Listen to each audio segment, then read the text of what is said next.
When we look at Microsoft's quarter, it's really all about one thing: AI acceleration. This is the moment where the AI strategy stopped being a story about the future and started fundamentally reshaping the company's financials right now. And you see that inflection point crystal clear in the headline number. The Microsoft Cloud just blew past a $50 billion quarter for the very first time. And not only that, but growth actually accelerated to 26%. Look, that's not just a big, flashy number. It's a direct reflection of the incredible demand they're seeing for their entire end-to-end AI platform. Now, to really get a handle on whether this growth can last, you have to look at the world through management size. And CEO Satya Nadella talks about this constantly.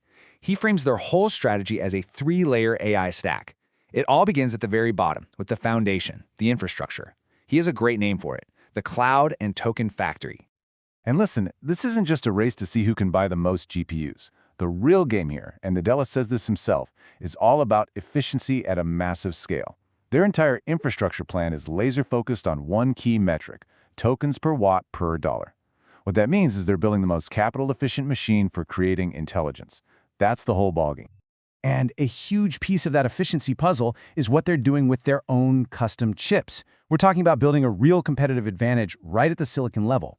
These Maya and Cobalt chips, they are not just some R&D experiment. They are delivering major improvements in performance. And, maybe even more importantly, they're lowering the total cost of ownership, the real long-term cost of running these giant AI factories. This is them building a deep structural advantage from the ground up. So let's move up that stack. The next layer up is what they call the agent platform. You know, the infrastructure at the bottom makes all this possible, but this middle layer is where their customers come in to build, deploy, and manage their own custom AI agents. You can think of it as basically the new operating system for AI in the enterprise.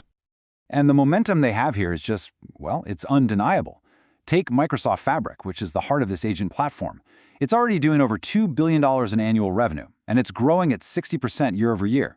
That kind of rapid adoption is a huge signal that their whole platform strategy is really hitting the mark and starting to scale up in a big way. All right, and that brings us to the very top of the stack. This is where the whole strategy gets real for most of us. These are the high-value agentic experiences. In plain English, that's the whole family of copilots. This is where Microsoft really flexes its muscles and uses its full-stack advantage to deliver its own first-party AI services. So you have this beautiful three-layer stack. But what's powering it all? Well, it's one thing: a massive and frankly still accelerating fire hose of capital investment. We're talking $37.5 billion in one quarter. That number, that is the engine driving this entire strategy. But to really understand that huge number, you have to pay very close attention to how management talks about it. The CFO, Amy Hood, made a really critical point. She basically said, you can't just take our CapEx number and think it's all for Azure's growth. It's not that simple. It's a strategic allocation across the entire stack. Some of it powers their own products, like Copilot, some funds R&D, and then what's left over serves the third-party cloud customers. So the return on that investment, you have to measure it across the whole company, not just one business unit. And if you break down what they're spending on, it tells a really interesting story. It's about a balance between now and the future. About 2/3 of that spend is on what you'd call short-lived assets. Think GPUs and CPUs, the stuff they need right now to meet this incredible demand. But the other third? That's going into long-lived assets. We're talking data centers, the real foundational infrastructure. And that is what gives them strategic optionality for many, many years down the road. Okay, so when you're spending this much money, you absolutely need to show that the business is there to back it up. And that's where we look at the RPO, the remaining performance obligation. It's basically their backlog of contracted future revenue. Now, the total number is just huge, but the really important thing to do is to pull out that massive OpenAI contract. Once you do that, you see the underlying core business backlog, and that grew at a super strong 28%. That tells you there's broad, durable commitment from their regular customers. And that commitment isn't just a number on a page. It's showing up in real-world adoption. They now have 15 million paid seats for Microsoft 365 Copilot. Let's be clear, this isn't people just trying it out. This is a powerful signal that enterprise AI is becoming a real, permanent line item on company budgets. And this isn't slowing down. In fact, the momentum is picking up.